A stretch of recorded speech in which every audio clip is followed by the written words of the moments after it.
don't even know where to start with this, but I guess I'll just go straight into it. This happened about 3 years ago, and it's the kind of thing that still makes me check my backseat every single time I get into my car.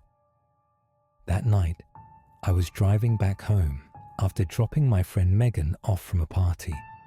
It was one of those cold, damp fall nights where the air feels heavier than usual, and the roads outside town were almost completely empty.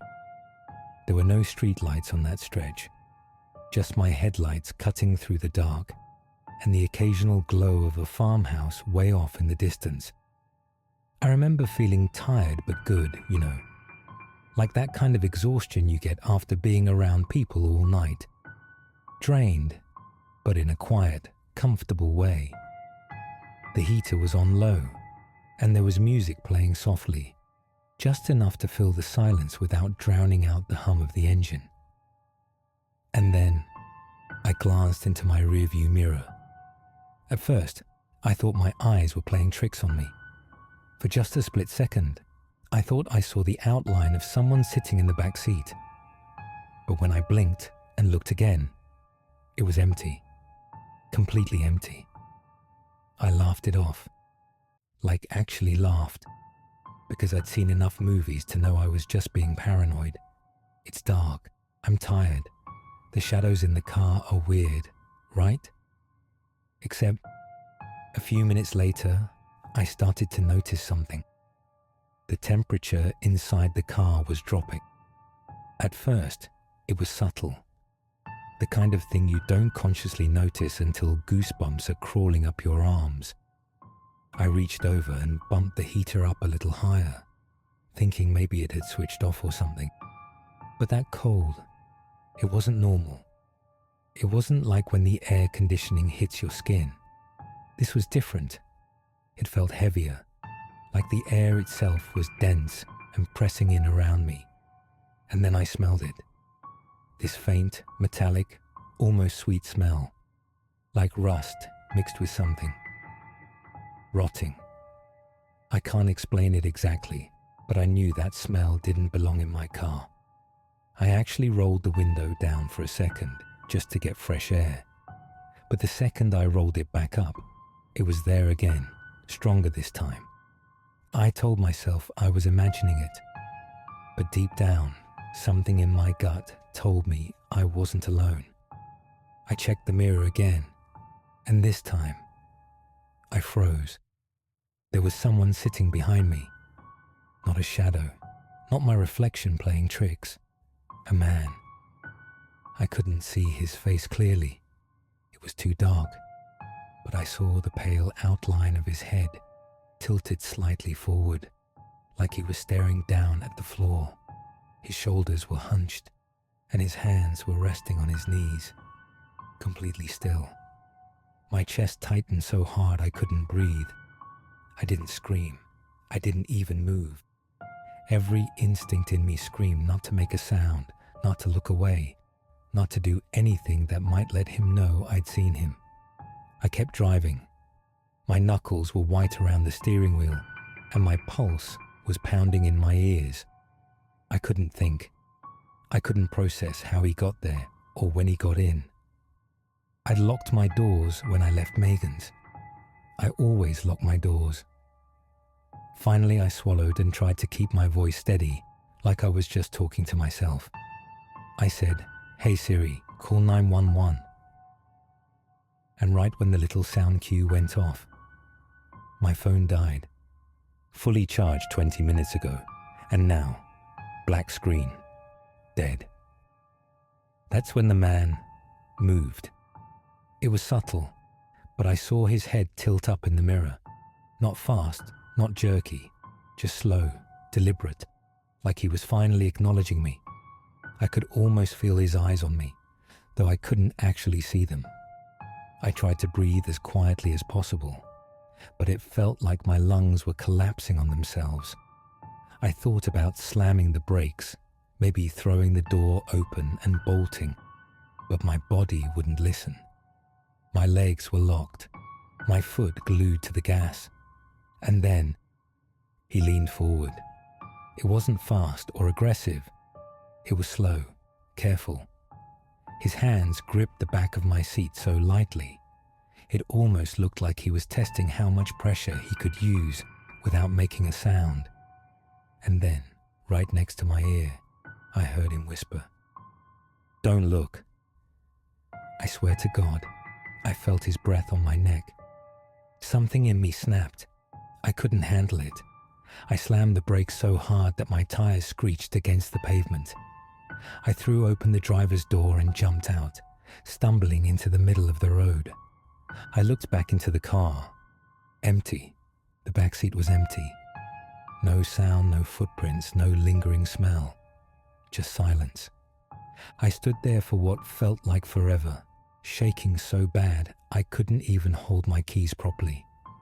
Finally, I forced myself back into the car, locked the doors, and drove straight home, breaking every speed limit on the way. I barely slept that night, and when I finally checked the car in the morning, I noticed something I know wasn't there before. On the inside of the rear passenger window, written in long, smeared streaks, was my name. Not carved, not drawn with fingers. It looked like it had been breathed onto the glass.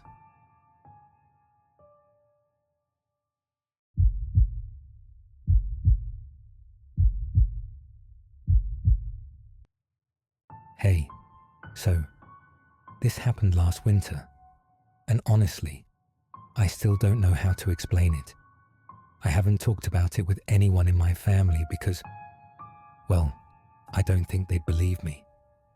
But I need to get it off my chest, and maybe someone out there has gone through something similar.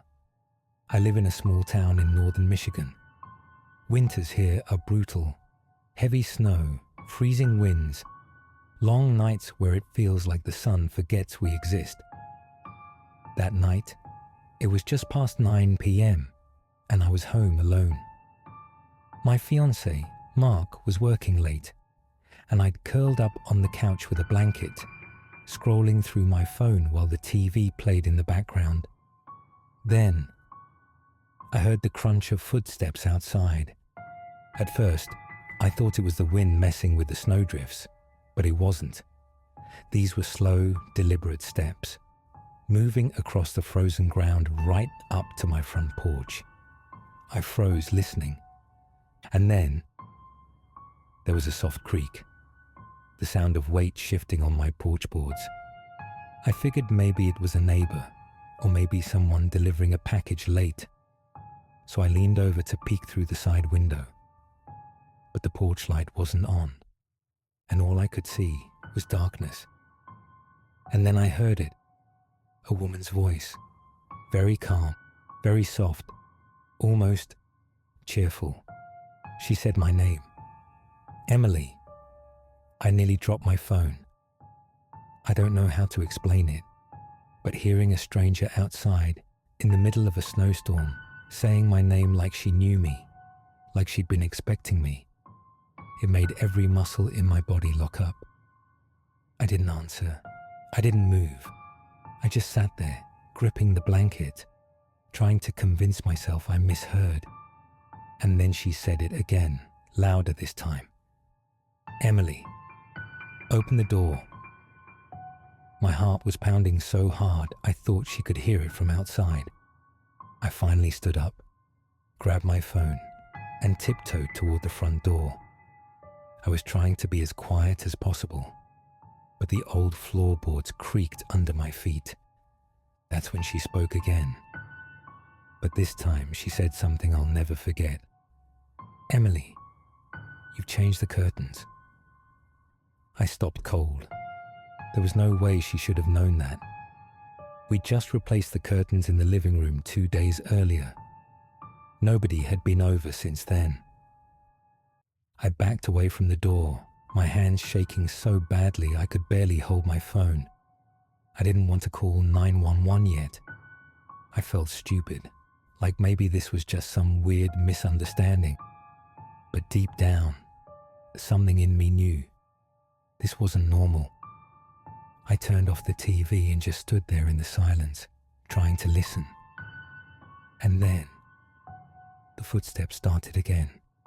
This time, instead of walking away, they circled around the house, slow, crunching through the snow, one step after another. I crept toward the kitchen window to get a better view of the backyard. That's when I saw her. She was standing under the big oak tree, barely visible in the shadows. Tall, thin, wearing a pale grey coat that looked completely wrong for the weather. She had long black hair that hung in loose waves, and she was just staring at the house. Her face was turned slightly toward me, but the distance and the dark made it hard to see details. And then she tilted her head, like she knew exactly where I was. I ducked away from the window immediately, pressing my back against the wall, holding my breath. I don't know how long I stood there before I heard her voice again, but this time, it came from the backyard. "Emily, don't hide from me." I swear to God, I felt like my blood turned to ice. That was enough. I called Mark, whispering into the phone, telling him what was happening. He told me to lock all the doors and stay put. He'd be home in 20 minutes. But 20 minutes felt like forever, because then something even worse happened. While I was on the phone with him, I heard the back door handle click, slowly, like someone was testing it.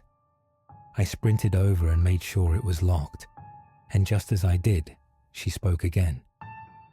But this time, she was right on the other side of the door. "It's okay, Emily. You can let me in now." I backed away, tears in my eyes, shaking so badly I thought I'd collapse. And then, silence. No footsteps. No voice. Nothing. I stayed there, frozen, until Mark got home. He searched the yard, the porch, the entire property. Nothing. No footprints except the ones leading up to the porch. I tried to convince myself it was some messed up prank, until 2 nights later. I was lying in bed, scrolling through my phone, when I heard my Alexa device downstairs activate on its own. I sat up immediately. And then I heard her voice again, through the Alexa. "Emily, you didn't open the door." I threw the damn thing across the room. Mark ran downstairs. Nothing. No signs of anyone outside. But here's the thing that really gets me. When we checked the Alexa history later, there was no record of it ever activating. Nothing. And I haven't heard her voice since. But sometimes, late at night, when the wind rattles the windows, I swear I can still feel her standing out there, watching, waiting.